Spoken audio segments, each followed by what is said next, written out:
KPC လေးဆိုလို့ရှင်အရန်တဘောကြတာမလို့ဒီနေ့ကတော့ KPC လေးကို order လေးလုပ်ပါမယ်ရှင်ဒီနေ့ order လေးကကြတော့အခုလိုမျိုးကိတ်မို့လေးတွေကိုချစ်ဖို့ကောင်းလို့ဆိုပြီးတော့သမီးလေးအတွက်ကိုအလာရောက်မှယူအပိတ်ထထပဲဖြစ်ပါတယ်ဒါလေးကပြီးလို့ရှိရင်မတော့တဆုတီ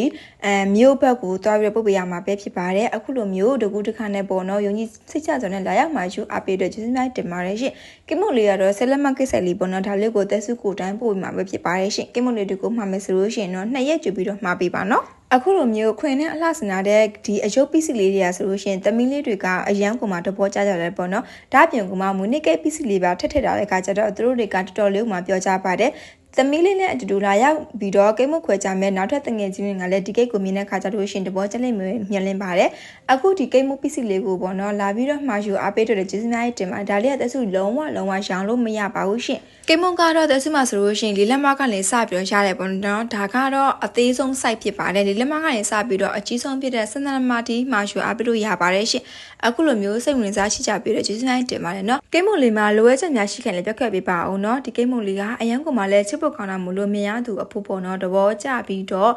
ပျော်ရွှင်ပြီးတော့ပေါ့နော်နှစ်သက်လိမ့်မယ်လို့မျှော်လင့်ပါတယ်ရှင်ကိတ်မလေးကတော့ရောင်စုံလေးနဲ့ဆို